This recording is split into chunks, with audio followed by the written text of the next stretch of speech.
हमने सेशन न्यायाधीश के तर्कों पर गंभीरतापूर्वक विचार कर लिया है विराम, किंतु हम विधि के संबंध में उसके दृष्टिकोण से सहमत होने में असमर्थ हैं विराम। प्रत्येक मामले का निर्णय उसके विशिष्ट तथ्यों के आधार पर किया जाना चाहिए विराम। विधि का ऐसा कोई नियम नहीं है जिसमें यह अधिकथित हो कि प्रत्येक मामले में जिसमें केवल एक अभियुक्त द्वारा चाकू से क्षति पहुंचाई जाए, दूसरे अभियुक्त को भारतीय दंड संहिता की धारा 34 की सहायता से हत्या कारित करने के लिए सिद्ध दोष नहीं किया जा सकता विराम। उन विनिश्चयों में जिनका अवलंब सेशन न्यायाधीश ने लिया है, विधि को इतने व्यापक रूप में अधिकथित नहीं किया गया है विराम। उन मामलों में जिनका अवलंब सेशन न्यायाधीश ने लिया है, उच्चतम न्यायालय द्वारा अप्रख्यापित विधि को उन मामलों के विशिष्ट तथ्यों तक ही सीमित मानना होगा विराम। पैरा भारतीय दंड संहिता की धारा 34 में यह अधिकथित है कि जबकि कोई आपराधिक कार्य कई व्यक्तियों द्वारा अपने सबके सामान्य आशय को अग्रसर करने में किया जाता है, तब ऐसे व्यक्तियों में से हर व्यक्ति उस कार्य के लिए उसी प्रकार दायित्व के अधीन है, मानो वह कार्य अकेले उसी ने किया हो विराम। विधि के उक्त उपबंध में दांडिक विधि शास्त्र के क्षेत्र में प्रतिनिधाई दायित्व के सिद्धांत का एक पक्ष अंतर्निहित है विराम।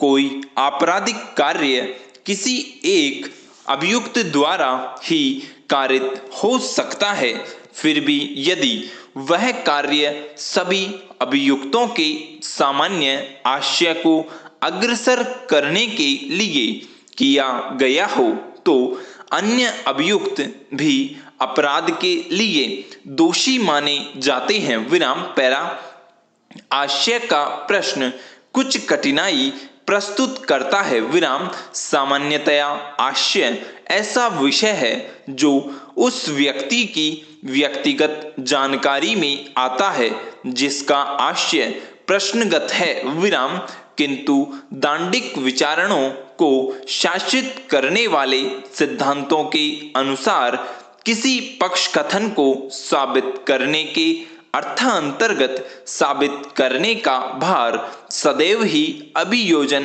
पर होता है विराम। आशय किसी अन्य तथ्य की भांति या तो प्रत्यक्ष साक्ष्य द्वारा अथवा पारिस्थितिक साक्ष्य द्वारा साबित किया जा सकता है विराम। अभियोजन किसी अभियुक्त के आशय को पारिस्थितिक साक्ष्य देकर साबित कर सकता है विराम। यह सुस्थापित है कि इस प्रकृति का साक्ष्य अभियुक्त की दोषिता से संगत होना चाहिए और वह उसकी निर्दोषिता से पूर्णतः असंगत होना चाहिए विराम। उच्चतम न्यायालय के उन विनिश्चयों में जिनका अवलंब सेशन न्यायाधीश ने लिया है, अभियोजन द्वारा दिया गया साक्ष्य इन कसौटियों पर खरा नहीं उतरता विराम।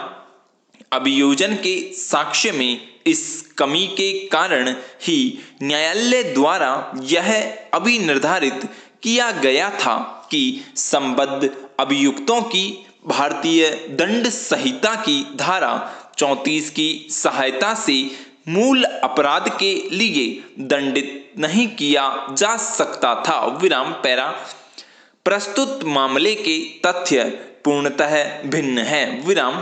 प्रत्यार्थी प्रेम सिंह ने मंगल राम को पीछे से पकड़ रखा था और उसने उसे अपीलार्थी करण सिंह द्वारा किए गए आक्रमण से अपनी प्रतिरक्षा करने से निवारित कर रखा था। विराम अपीलार्थी करण सिंह और प्रत्यार्थी प्रेम सिंह दोनों ही एक समय मंगलराम से गुत्थम गुत्थी कर रहे थे। विराम यदि प्रेम सिंह ने मंगलराम को कसकर नहीं पकड़ रखा होता तो करण सिंह के लिए यह संभव नहीं होता कि वह मंगलराम पर बार बार चोटें पहुंचा सके। विराम मंगलराम के शरीर पर आक्रमण मुख्यतः इसलिए सफल रहा क्योंकि प्रेम सिंह ने उसे निचल बना रखा था। विराम सरकारी अपील के प्रत्यार्थी प्रेम सिंह ने ही मंगलराम को निश्चल बना रखा था। विराम अतः यह निष्कर्ष अनिवार्य है कि अभियुक्त पूर्व सामान्य मति का था।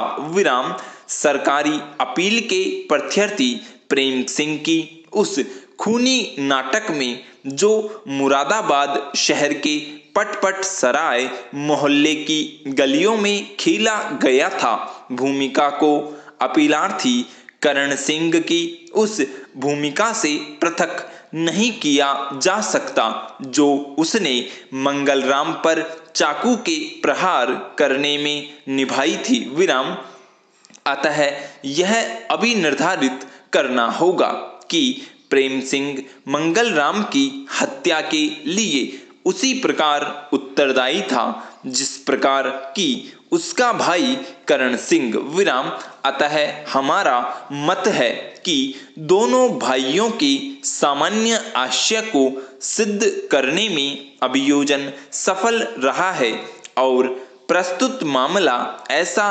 अभियुक्त मामला है जिसमें प्रत्यार्थी प्रेम सिंह को भारतीय दंड संहिता की धारा 34 के साथ पठित धारा 302 के अधीन दंडनीय अपराध के लिए सिद्ध दोष किया जाएगा। विराम इस प्रकार हमारी राय है कि 1977 की सरकारी अपील संख्या 2177 अवश्य सफल होनी चाहिए। विराम स्टॉप।